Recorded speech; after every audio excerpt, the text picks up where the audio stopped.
Esse é o nosso pastor Wilson. Eu quero falar para você, essa é a melhor escolha que você fez na sua vida, porque essa escolha, ele não só muda aqui, mas tem efeito na eternidade. Sabe, não existe nada nesse planeta melhor, superior, do que representar o reino de Deus, falar em nome de Deus. Isso é o máximo que o ser humano poderia querer. Você escolheu, e nós estamos te ordenando. Meus parabéns. Siga firme, você é um representante de Deus. Nunca esqueça disso em nome de Jesus. Se sinta um privilegiado. E nós estamos contentes, muito felizes de poder te ordenar ao ministério. Amém? Venham dias e muitos dias de uma nova etapa, de muitos frutos, muito poder, uma nova unção para um novo tempo. Amém, querido? Aleluia. Vamos aplaudir ao Senhor bem forte, amém? Aleluia. Quantos querem mais de Deus? Diga amém. Amém. Os irmãos do louvor, daqui a pouco vocês vão subir aqui, amém? Eu só quero ministrar uma palavra no seu coração, amém, meus amados irmãos? E eu creio que essa palavra tem a ver com esse tema da nossa conferência. E no final nós queremos ter um momento profético aqui para orarmos por todos os irmãos. Quantos querem receber? Amém. Está pronto aí no seu lugar? Diga assim: eu quero mais de Deus. Eu quero mais de Deus. Eu tenho 20 minutos também, olha que maldade. Então eu quero aproveitar bastante esse tempo. Curva a sua cabeça, feche os seus olhos. Me dá mais retorno aqui, por favor, só para eu conseguir conservar a voz, amém? Peço para que o Senhor fale com você agora. Eu queria que, vem aqui no teclado comigo, já fica aqui em cima já, vem, sobe e desce com a pregação aí, aleluia. Os irmãos aguentar firme até o final aqui, amém? Feche os seus olhos, Pai de amor, nós oramos para que a graça, a luz do Senhor seja liberada sobre nós. Pai, nessa última palavra, queremos orar para que o Senhor venha marcar a nossa vida, marcar a vida de cada um dos nossos irmãos. Libera vida, unção, poder, favor sobre a nossa vida, Pai. Nós abrimos o nosso coração e dividimos, marca a nossa vida com a tua unção. Libere restituição. Eu profetizo que aqui no Japão é chegado o tempo da restituição e meus irmãos serão marcados por graça, favor, bondade e misericórdia no nome de Jesus. Diga amém. Amém. Glória a Deus. O tema da mensagem é justamente o tema do nosso ano, que é o ano da restituição. A conferência é o tempo da restituição e hoje eu quero pregar para você a respeito do Senhor da restituição. Amém. Quem é o Senhor da restituição? Diga assim comigo: Cristo. Isso. Cristo é o Senhor da restituição. Pastor, por que Deus vai me restituir? Não é só porque você perdeu, não é por causa da sua obra, do seu sofrimento, mas diga comigo assim, ó, por causa do sangue. Grava isso. A mensagem da graça é essa. Por que Deus vai nos abençoar? Diga, por causa do sangue. O sangue de Jesus, amém, irmãos? E por que Deus vai nos restituir? Por causa do sangue. O sangue da nova aliança. Acho que o Marco, lá de Roma, tinha já ministrado, já no início aqui da nossa palavra, que nós seríamos honrados, restituídos 2 vezes mais. Mas é por causa do sangue, não é por causa da nossa obra, mas por causa do favor de Deus sobre a nossa vida. E eu estava separando essa palavra, e o Senhor pediu, falou ao meu coração, na verdade, me inspirou para transmitir isso para o seu coração hoje, que o Senhor da restituição está nesse lugar, e Ele vai restituir a sua vida de tudo que você perdeu, tudo que foi roubado da sua vida, ou tudo que você deixou de conquistar, e tem mais ainda, tudo aquilo que você consagrou diante do Senhor, vai ter restituição de Deus para você. Diga aleluia. Eu queria começar essa palavra lembrando de um filme que eu acho que você já assistiu.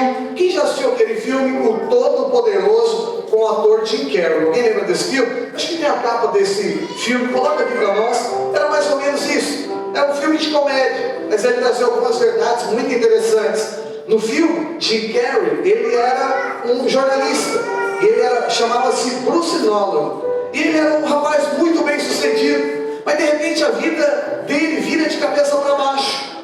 E as coisas começam a dar errada. E aí, por dar errado, ele começa a questionar Deus, a forma que Deus governava a terra. Então, Deus aparece para ele e dá todos os poderes dele para Jim Carrey agora ser Deus aqui na terra. E ele fica muito feliz com isso. E ele começa a usar para si próprio esse poder e fazer coisas assim absurdas. E aí, quando ele está andando, ele não lembrava também disso, mas Deus é um Deus onipotente, onisciente, onipresente. E por ser Deus agora, ele começa a ouvir os pedidos de oração de toda a humanidade ao mesmo tempo. E aquilo começa a irritá-lo. E ele fica preocupado porque o povo pedindo demais.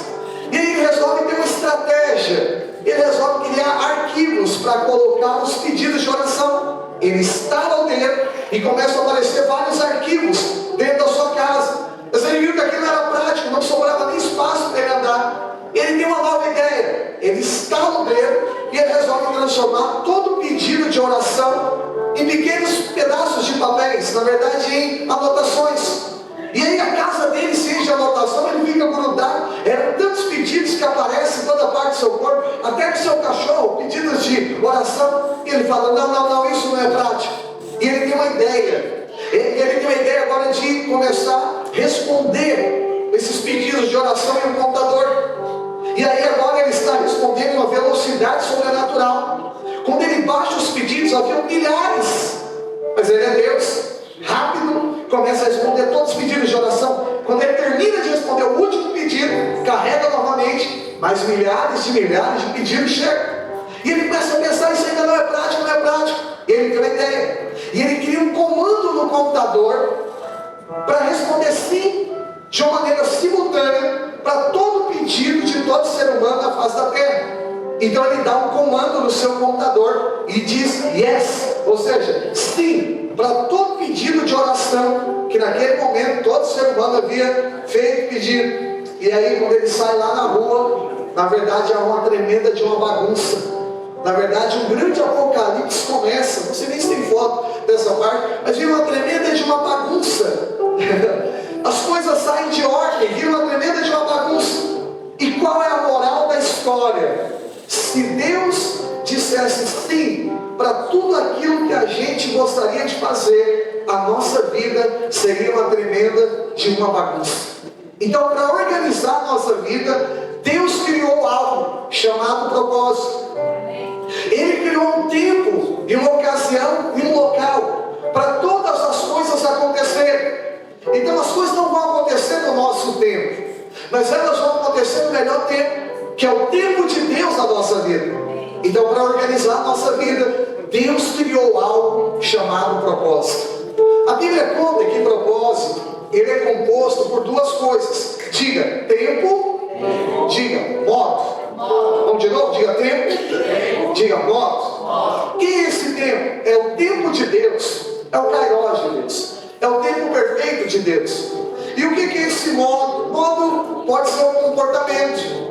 Como eu vou responder ao tempo de Deus? Como eu vou agir ao tempo de Deus?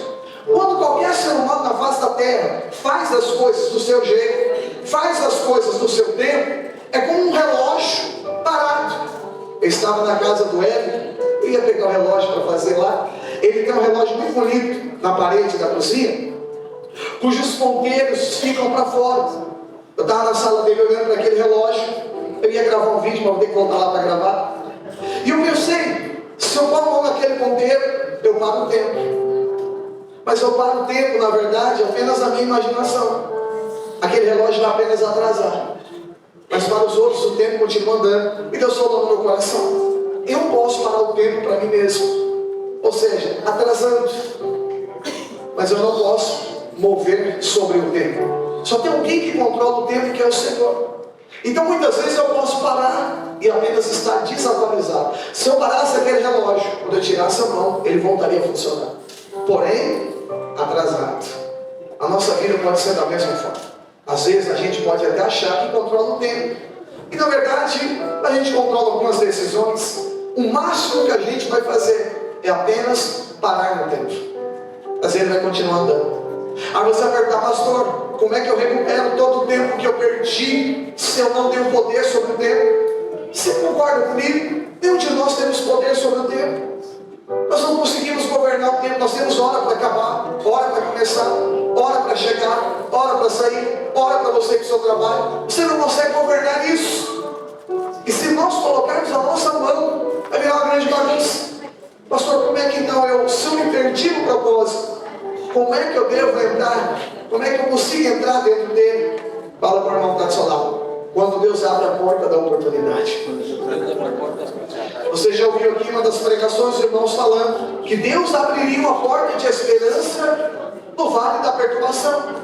Como é que a gente resolve o tempo? Se eu não tenho controle sobre o tempo, procure o Senhor do tempo.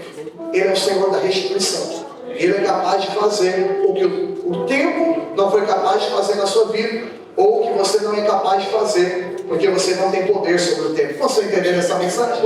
Pastor, por que você está pregando isso? Porque eu sei que tem coisas na sua vida que ficaram para trás.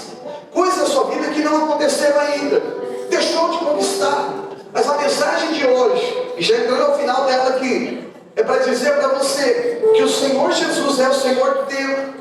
Ele pode governar sobre todas as coisas. E Ele pode ordenar e coisas acontecerem a qualquer momento da nossa vida. Ele está aqui nesse lugar. E Ele quer te restituir de tudo que você perdeu, não conquistou, foi roubado, ou você consagrou diante do Senhor. A Bíblia conta a história, eu queria ler o Evangelho de João, na revista atualizada, se tiver. No versículo 1 até o versículo 9 apenas, conta a história de um paralítico. Havia um governo interessante, que havia um anjo de Deus e agitava as águas de um tanque chamado Betesda. E uma vez que aquelas águas eram agitadas, a primeira pessoa enferma que entrasse lá dentro, ela era curada, mas a segunda não seria. Então era uma forma de milagres acontecerem, e era um sinal profético na velha aliança.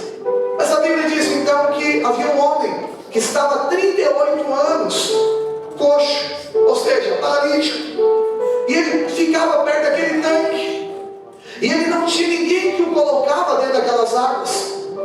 E aí Jesus aparece diante daquela oportunidade. As águas tinham acabado de serem agitadas e ele estava aguardando o próximo movimento, mas ele já tinha perdido a chance dele. Mas chega diante dele aquele que é Senhor da restituição, aquele que é Senhor do tempo, e faz na vida desse homem o que o tempo não era capaz de fazer. Vamos ler o Evangelho? Olha o que diz a palavra de Deus. Coloca para nós João 5, versículo em diante. Se você puder acompanhar ouvindo também, diz o seguinte: passadas essas coisas, havia uma festa dos judeus, e Jesus subiu para Jerusalém. Ora, existe ali junto à porta das ovelhas um tanque chamado em hebraico de Betesda. Qual é o nome? Betesda, a qual tem 5 pavilhões. Neste jazia uma multidão de enfermos, cegos, que mais? Coxos, que mais? Paralíticos, esperando que se movimentasse as águas, porque um anjo descia de certo tempo agitando-a, e o primeiro que entrasse no tanque, uma vez que agitada a água, sarava de qualquer doença que tivesse. Versículo 5. E sabendo Jesus que estava há muito tempo, perguntou: queres ser curado? Respondeu o enfermo: Senhor, eu não tenho ninguém que me ponha no tanque quando a água é agitada, pois enquanto eu vou, desce outro antes de mim. E então disse-lhe Jesus: levanta-te, toma o teu leito e anda. E imediatamente o homem se viu curado, e tomando o leito, pôs-se a andar, e aquele dia era sábado. Olha que coisa interessante. Então aquele homem estava diante de um mover que já tinha passado. Lembra que eu te disse do tempo? Tem o tempo de Deus. Se nós fazemos o nosso jeito, vira um caos a nossa vida. Agora, qual é o segredo de tudo dar certo na minha vida? Eu entrar no tempo de Deus. Quando você está na hora certa, no lugar certo, fazendo a coisa certa, você está na mira de Deus. Você está dentro do propósito do Senhor. E aí onde tudo acontece é quando o céu e terra se encontram, entendeu? Quando há um alinhamento espiritual. A resposta de Deus na vida de cada um de nós, o caminho que faz as coisas fluírem e acontecerem, de fato é quando a gente se alinha ao tempo de Deus. Eu digo o seguinte, eu faço a equação, um dos livros aí que eu tenho, a equação do propósito, que eu digo tempo certo, posicionamento errado. Ou seja, chegou o tempo de Deus, você está fazendo uma coisa que não tem nada a ver, é uma perda de oportunidade, porque era chance, era só fazer o que o tempo estava pedindo. Mas se invertermos a fórmula e falar assim, fazendo coisa certa no tempo errado, o que é isso? O resultado da equação é perda de tempo, não tem valor nenhum, ainda que seja algo bonito, espiritual demais. Mas se Deus não pediu, você já não é mais, passou o tempo que Ele pediu, você fazer novamente vai ter sentido nenhum. Qual a resposta de Deus na nossa vida? É fazer a coisa certa. Diga comigo assim, ó, no tempo certo. Põe essa mão em cima e diga assim, ó, coisa certa. Diga no tempo certo. É para você pegar a proposta. Amém? É o alinhamento do céu na terra. É Deus nos chamando para fazer a vontade dele. Por isso que a Bíblia diz: se hoje ouvir a voz do Senhor, não endureça o coração. Perceba o chamado de Deus na sua vida. Então aquele homem, ele se viu diante de uma oportunidade. Mas diga comigo assim, ó, um mover já tinha passado. Então esse texto representa um desalinhamento da nossa vida. Pastor, quando o mover passa, qual é o sinal? O primeiro sinal é paralisia. O que é isso? Estagnação. Quando o mover passa, a gente perde tempo. Está lá dentro, mas está perdendo tempo. 38 anos aguardando um milagre e nada acontecia. Quando o mover passa, a gente também perde a oportunidade. Sabe por quê? O mover estava acontecendo, mas não conseguia entrar na água. Alguém entrava primeiro. É quando você vê todo mundo avançando, todo mundo prosperando, todo mundo casando, todo mundo sendo abençoado, e a gente ficando para trás da fila. Qual é o segredo de nós vivemos o propósito de Deus? Ajustar tempo e modo. E a gente vê aquilo que Deus tem reservado na nossa vida acontecer. Já partindo da parte final, a Bíblia fala que aqueles que confiam no Senhor, eles são como árvores plantadas junto a ribeiro de águas. E o salmista, no Salmo 1, em Jeremias 17, fala da mesma pessoa. E ele diz um detalhe: dá fruto na estação certa. Fala para quem está do seu lado: tem tempo até para dar fruto. Ok? Nós somos agora na época do morango, que está acabando. Já está acabando, tem época. A nossa vida é uma lavoura, diz Paulo. E a gente não pode perder o tempo da frutificação. É o tempo da oportunidade de Deus na nossa vida. Então, aquele homem estava perdendo tanto tempo. Mas esse texto também mostra algumas verdades para nós. Anota a primeira. Diga assim, ó, propósito é individual.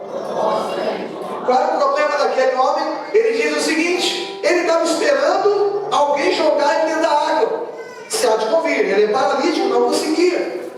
Mas deixa eu te contar uma coisa: ninguém vai responder o chamado por você. Chamado é algo que não é terceirizado. Você tem que responder o seu. Não estou olhando a célula, se fulano respondeu, eu também respondo. Ah, mas fulano não respondeu por causa da vida dele. Deixa eu te contar, ele tem a vida dele, você tem a sua. Chamado é algo individual. O que trouxe paralisia para aquele homem? Era ele esperar que outros fizessem algo por ele. Isso significa o que na nossa vida? Significa nós entendermos então que a responsabilidade de cumprir é nossa. Se nós esperarmos outra pessoa cumprir por nós, nós vamos perder a vida inteira tentando. Quantos anos ele estava tentando? Diga, 38 anos. 38 anos de paralisia. Por quê? Ele esperava que alguém o colocasse no tempo e no modo. Entendeu? O colocasse dentro da água. Deixa eu te contar, ninguém vai fazer isso por você. Chamado e propósito é algo individual. Eu e você precisamos responder o chamado que Deus tem para a nossa vida. Outro problema que esse texto revela é assistencialismo espiritual. Lá no Brasil tem um problema. As pessoas sobrevivem, não vivem, porque não dá para viver, mas sobrevivem de assistencialismo. Lá tem bolsa para tudo. Bolsa para quem foi preso, bolsa para quem morreu, bolsa para quem não quer trabalhar, bolsa para quem quer viver só de bolsa. É assistencialismo. E acredite em mim, tem pessoas que de fato precisam, que têm que ser assistidas. Mas a verdade seja dita, isso conserva as pessoas debaixo de uma pobreza. Aí nós convertemos, e muitas vezes as pessoas querem viver debaixo da bolsa, irmão. Assistencialismo espiritual, eu não estou falando de dinheiro. Assistencialismo espiritual é o seguinte: eu só vivo se alguém orar por mim, eu só ando se alguém andar por mim, eu só vou se alguém me buscar na minha casa, eu só vou se alguém ligar para mim, eu só faço se alguém me dar carona, eu só participo se alguém participar. Então essas pessoas vivem arrastadas. Elas só vão para frente se alguém orar por elas, se alguém levantar elas, senão elas não sobrevivem. Eu sei que uma criança, nos seus primeiros anos de vida, a gente tem que ensinar a andar, mas não durante 38 anos de vida. Quem está entendendo, diga amém. Então qual é o maior problema da geração? É quando nós terceirizamos, olha isso, terceirizamos as disciplinas espirituais. É quando eu oro, mas eu não oro, eu quero que o Nelson ore por mim. Eu deveria jejuar, mas eu não quero jejuar. Eu quero que o Tom jejue por mim. Eu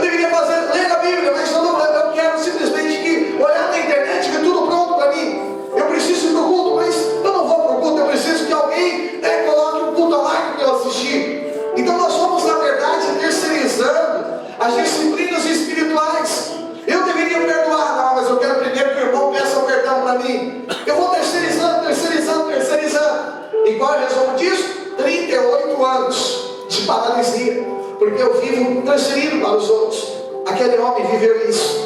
E já finalizando a palavra, eu quero só dizer para você, esse modo de viver, de depender dos outros, de depender de um assistencialismo espiritual, de esperar os outros responder o chamado para depois você responder, fez aquele homem perder 38 anos da sua vida. O interessante disso é que esse é o mesmo tempo que os hebreus perderam andando no deserto, dando volta, até uma geração morder, e os filhos abaixo de 20 anos entrarem com 58 anos de idade, o mais velho, dentro da terra prometida, tirando Josué e Caleb, que tinha mais de 80. Mas aquela geração perdeu 38 anos. Os filhos assistindo os pais darem volta no deserto. Eu estou aqui como profeta de Deus para declarar que nem os pais e nem os filhos darão volta no Japão, mas que os pais e os filhos viverão debaixo de um propósito de Deus. Escuta que eu vou falar da parte do céu. Não espere a sua vida acabar para você lembrar que Deus tinha um propósito sobre a sua vida. Não fique à beira de um milagre, um lugar tão glorioso, mas vendo outras pessoas abençoadas, sendo abençoadas, prosperando e crescendo, e você assistindo. Não espere passar 38 anos e você falar que você não é por causa dos outros, porque foi isso que ele disse. Por que você está aí? Ele disse o quê? Ninguém faz nada por mim. Eu estou aqui, mas ninguém me põe lá dentro. Quem terceiriza a culpa, terceiriza também a responsabilidade. Ele está falando, todos não fazem, mas na verdade, a gente que deveria fazer. Quem terceiriza a culpa, também terceiriza a solução. Eu não sou por causa dos outros, mas o Evangelho mostra tudo diferente. Você pode ser, porque Cristo foi. Você pode responder, porque Deus te deu acesso. Hoje você pode ter, e você pode viver diante de Deus. Então aquele homem, ele perdeu 38 anos. E agora, pastor? A vida dele nada aconteceu. Mas escute o que eu vou te falar. O que 38 anos não foi capaz de fazer na vida desse homem, apenas um instante, diante do Senhor da restituição, a vida dele foi transformada. A água tinha acabado de agitar, era só mais uma oportunidade perdida. Aí de repente aparece quem? Jesus, o Senhor da restituição. E Jesus pergunta exatamente isso para ele. Ele sabia que ele estava há tanto tempo, e pergunta para ele, por que você está aí? Ele diz, sempre entra alguém primeiro que eu. E Jesus só faz uma pergunta, você quer ser curado? E aí ele começa a fazer o que? Dar desculpa. Ninguém me põe, como é que você é curado? Ele não entendeu. O método de Deus é diferente do nosso. Fica de pé no seu lugar, por favor. Os irmãos do louvor já ficam aqui. Escuta o que eu vou te falar. Por favor, estou acabando aqui a palavra. O método de Deus é diferente do nosso. Jesus pergunta, você quer ser curado? E ele vai falar o que agora? Ninguém me põe dentro da água. Ninguém faz por mim. Jesus não fez essa pergunta. Jesus perguntou se ele queria. Quantas vezes o Senhor está perguntando o que você deseja? Ele está falando, o país vai bom, a economia não está legal, a coisa está assim, Japão está assim, o Brasil está quebrado, café está R$80 lá, e tanta coisa. E o arroz subiu, o arroz aqui é 100, é 200, é 300, é não sei quanto, Nós não ignoramos os fatores. Eles são verdadeiros. Mas escute, pelo amor de Deus. Eles não são determinantes. Eu vou falar porque eu creio que Deus está falando com muita gente. Não é a economia do Japão e do Brasil que define o seu chamado aqui nessa nação. É a sua resposta ao propósito de Deus.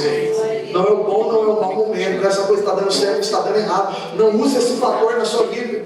Eu quero só simplificar a sua vida aqui hoje. E dizendo que Jesus é a resposta e a solução de tudo que eu e você precisamos aqui dentro dessa nação.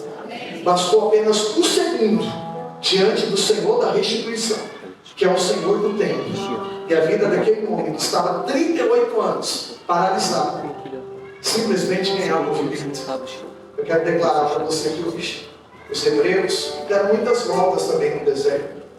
Aquele homem também deu 38 anos de volta, descer e subir naquele tanque, esperando o movimento. Mas eu quero declarar, Jesus veio fazer aqui hoje o que o método não é capaz de fazer. Jesus veio fazer aqui o que a tradição não é capaz de fazer. O que a lei não é capaz de fazer. Na graça, todo o tempo é é tempo oportuno na nossa vida. Quando você ouve essa mensagem, esse tempo acaba de se tornar um tempo oportuno para você. Portanto, se você está aqui hoje, essa mensagem que o Senhor tem para o Japão, chegou o tempo da restituição, chegou o tempo da oportunidade, chegou o tempo sobremodo oportuno, chegou o tempo do favor de Deus sobre a sua vida. Eu quero declarar o que o tempo não foi capaz de fazer, 38 anos, o que as pessoas não foram capazes de fazer na sua vida, o que os métodos não foram também capazes de fazer na sua vida. Eu estou aqui com a profeta de Deus para declarar sobre você que o Senhor do tempo está aparecendo na sua vida. E quando Jesus aparece para você, tempo e modo se organizam e você entra dentro do propósito de Deus. Você que quer ver o propósito do Senhor, mas eu quero liberar agora essa palavra sobre todos aqui do Japão. E nesse momento profético eu quero declarar: o Senhor te trouxe nessa conferência para restituir todo o tempo que você perdeu. Eu não sei qual ministério você serviu no seu passado, quanto tempo você tem de igreja, mas hoje eu estou aqui para falar para você: Deus vai remover o tempo que foi perdido. Eu não sei quantas oportunidades financeiras você perdeu. O Senhor mostra pessoas aqui que já levantaram patrimônios até aqui no Japão ou lá no Brasil, mas de repente você voltou a estaca zero novamente. O Senhor está dizendo para você que o Senhor da restituição está nesse lugar para manifestar favor e graça sobre a sua vida também. Eu não sei quanto tempo você perdeu sem servir Deus, talvez triste, magoado, dizendo que a igreja te feriu, pessoas te feriram, e você agora não serve mais a Deus, ou não quer mais servir por causa dos outros. O Senhor está te chamando para você não responder o chamado dos outros, para você responder o seu chamado. O Senhor da restituição está aqui. Talvez você perdeu muitos anos, perdeu muito tempo da sua vida, mas hoje eu estou aqui para declarar: aquele que não precisa do movimento das águas para mover sobre a sua vida está nesse lugar, no nome do Senhor Jesus. Levanta a sua mão para o céu e diga assim: hoje eu recebo na minha vida um movimento profético. Diga: o Senhor da restituição, o Senhor do tempo, Ele está aqui, e haverá na minha vida uma restituição de todo o tempo perdido, de toda oportunidade que se foi. Diga: eu viverei coisas grandes, sobrenaturais sobre a minha vida, no nome de Jesus, no nome de Jesus. Aplauda-me forte ao Senhor, aplauda-me forte ao Senhor. E quando você aplaude a Ele, diga: Senhor, eu creio, Senhor, eu recebo na minha vida, no nome de Jesus, no nome de Jesus, no nome de Jesus, no nome de Jesus, no nome de Jesus, no nome de Jesus. Nós já vamos cantar o canto. Eu queria fazer algo hoje aqui. Eu queria chamar todos os líderes, pastores que aqui à frente, vem com as suas esposas, vem aqui também sobre o ambiente. Nós vamos impor as mãos sobre cada um dos irmãos aqui hoje. E nós queremos declarar esse tempo profético sobre a vida de cada um de vocês, no nome de Jesus. Amém? Vai sair do seu lugar, vem aqui à frente. Vem aqui à igreja, todos vinham aqui à frente. Você vai passando por aqui, vai voltando para o seu lugar. E nós vamos impor as mãos. Vem fazer um corredor aqui embaixo, acho que é melhor. Nós só vamos impor as mãos por causa do tempo. Vamos impor parar para orar, as mulheres de um lado, homens de outro. E você agora vai passando aqui, e depois você volta para o seu lugar. E nós vamos finalizar, celebrando a ceia do Senhor. Amém? Pode ir passando, pega por favor da graça, Pai. Declarando o Senhor que hoje, o Senhor da restituição está passando por esse lugar. Vai passando as pessoas. Abençoe a vida de cada um. Quantos irmãos estão orando ao Senhor? Vou passando por todos aqui, no nome de Jesus. Me abençoe a vida de todos. Vivo da restituição. Vivo da restituição. Vivo da restituição.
Esperando o barulho dos teus passos, notificação na porta.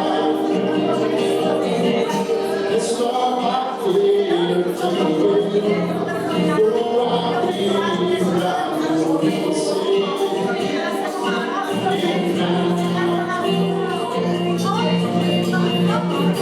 É só bater aqui. Vou abrir pra você chegar. Olha, poder da casa. Eu já coloquei as minhas vestes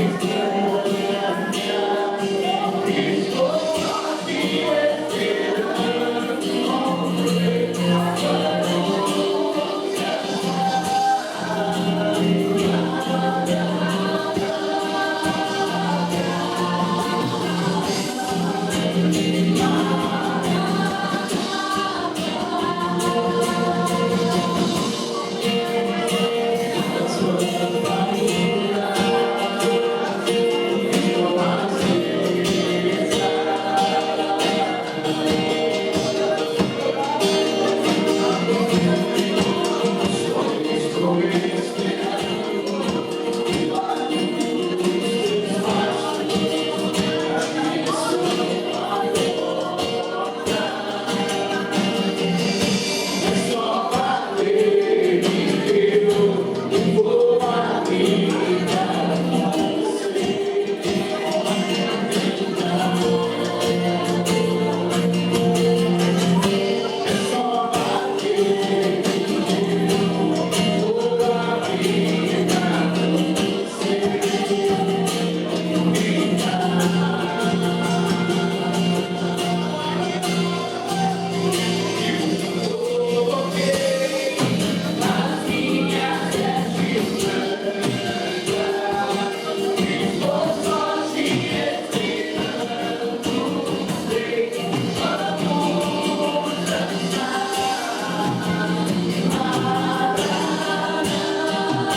sobre a vida dessas pessoas na bondade do Senhor.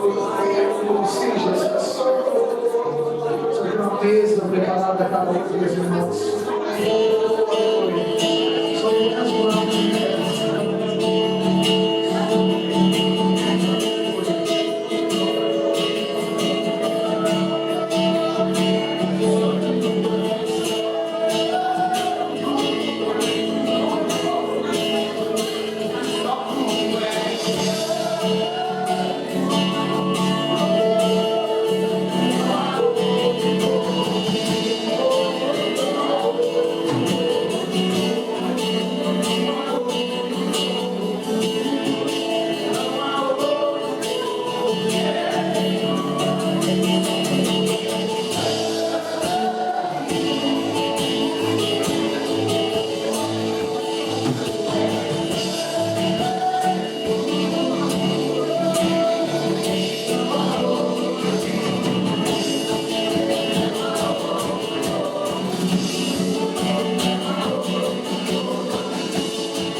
finais vão acontecer na vida de cada um de vocês aqui hoje. Uma palavra profética foi semeada sobre a sua vida, sobre a sua geração.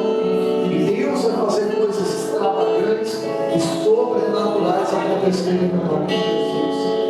A gente quer finalizar, queria chamar os servos aqui, por favor. A gente quer finalizar a nossa conferência, celebrando a Santa Ceia do Senhor. A ceia não é da igreja videira, a ceia do Senhor Jesus. E Jesus disse que todas as vezes que nós nos reunirmos, nós deveríamos celebrar a ceia do Senhor. E hoje nós queremos declarar: por que teremos instituição? Por causa do sangue da nova aliança. E eu quero declarar na sua vida: o poder é o corpo e o sangue, o cálice e o pão é o símbolo. Mas quando você comer desse pão desse cálice, sabendo quem é Cristo, discernindo que é o corpo de Cristo, o poder do corpo de Cristo se manifesta em você. A Bíblia diz que a igreja de Corinto tinha muita gente doente, e eles tomavam ceia. Às vezes não ficaram doentes porque tomaram a ceia, eles não foram curados tomando a ceia. Mas como, por que não foram curados? Porque eles comiam sem discernir o corpo. Discernir o corpo é saber quem é Cristo. Discernir o corpo é saber: eu sou membro desse corpo.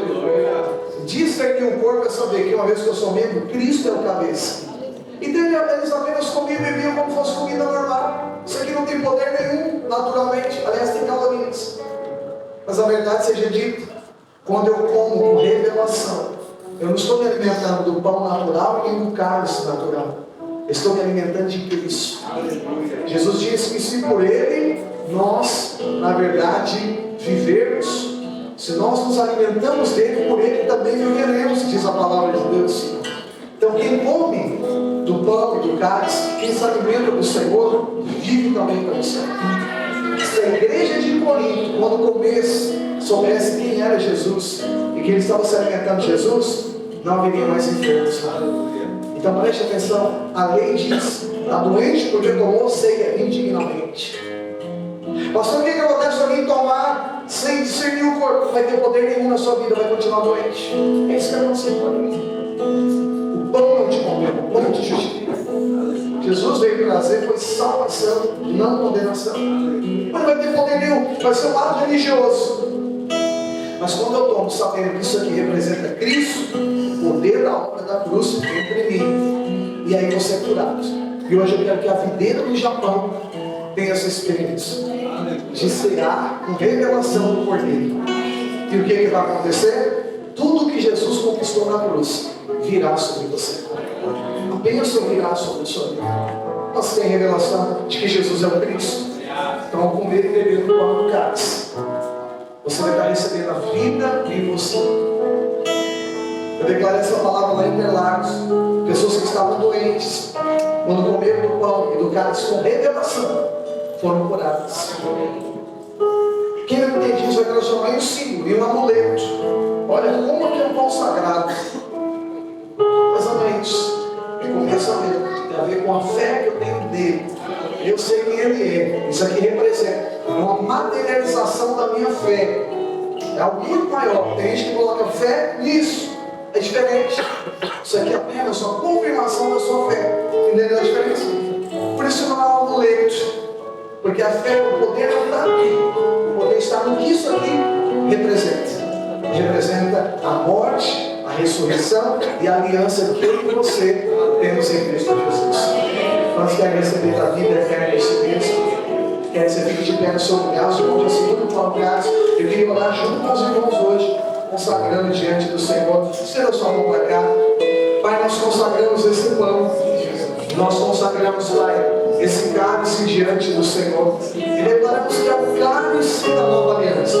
Declaramos que esse pão é o corpo do Senhor, que foi entregue na cruz do Calvário, por amor a nós, e perdão de todos os nossos pecados. Pai, a palavra diz que quem do céu se alimenta, pelo Senhor vive. E eu quero declarar, Senhor, que os teus irmãos têm a vida eterna em si, porque eles têm o Senhor. E eu quero proclamar algo aqui. Qualquer pessoa hoje que crê no Senhor e desceu as árvores, ao comer e ao beber desse pão e beber, e como Senhor, eu quero declarar, se estiver alguma enfermidade, vai ser curado por causa do Senhor. Senhor, se está endividado, vai prosperar por causa da obra da cruz.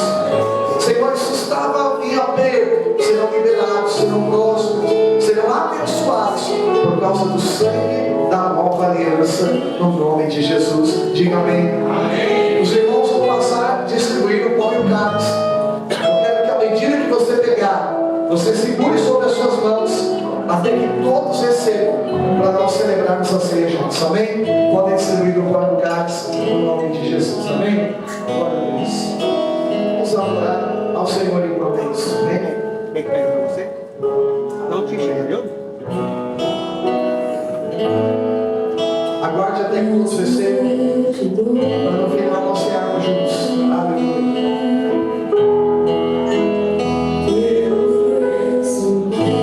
Vamos cantar esse cântico juntos.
receber, levante a sua mão, nós vamos servir o pão no cálice a você.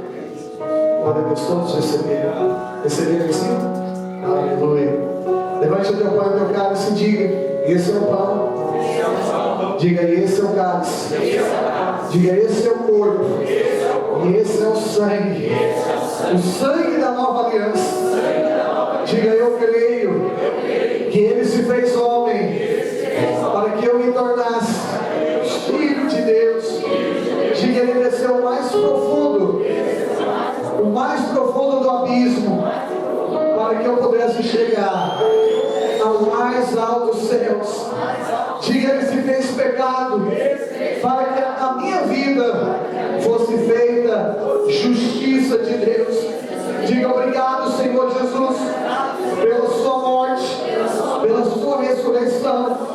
Eu declaro na minha vida que ao comer o pão, beber o cálice, eu receberei na minha vida todo o sacrifício, toda a herança que foi feita na cruz do Calvário.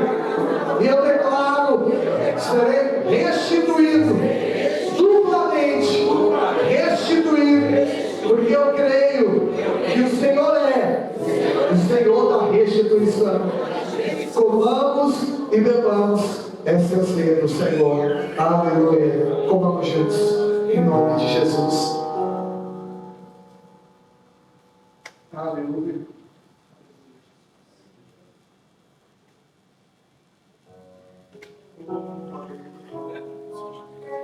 Oh, aleluia, glória a Ele. Oh, diga uma palavra de gratidão, de louvor ao Senhor.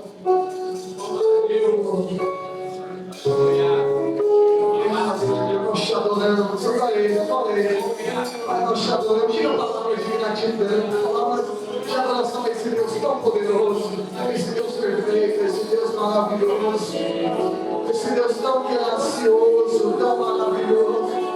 Te adoramos, te adoramos, te adoramos, te adoramos, te adoramos, te adoramos, te adoramos, te adoramos, te adoramos, te adoramos, te adoramos, te adoramos, te adoramos.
Sobre a minha vida, no nome de Jesus.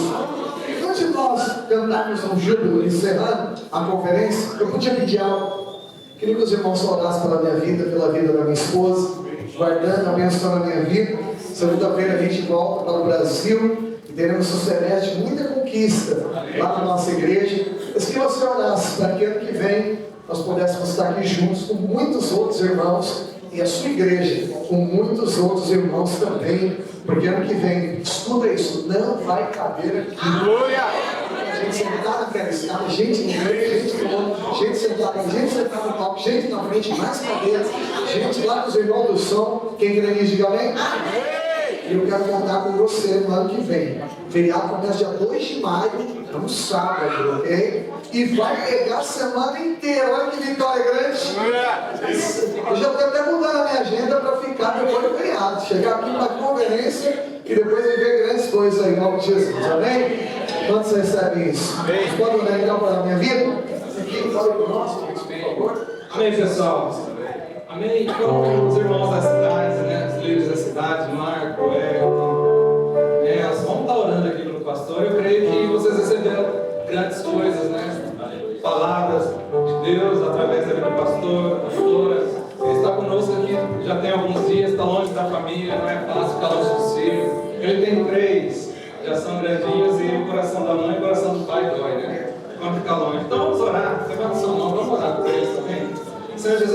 queremos te agradecer por tudo que o Senhor tem feito sobre a vida do pastor Ezequiel, pelo trabalho, Senhor, que o Senhor está fazendo durante as coisas na vida dele, Senhor. Abençoe eles onde quer que eles estejam, Senhor. Eu peço, Senhor, que o ano da restauração também seja sobre cada um deles, Senhor, em nome de Jesus. Que as portas se abram, Senhor. Falaram de uma quantidade de pessoas, quase 2.000 pessoas, Senhor. Nós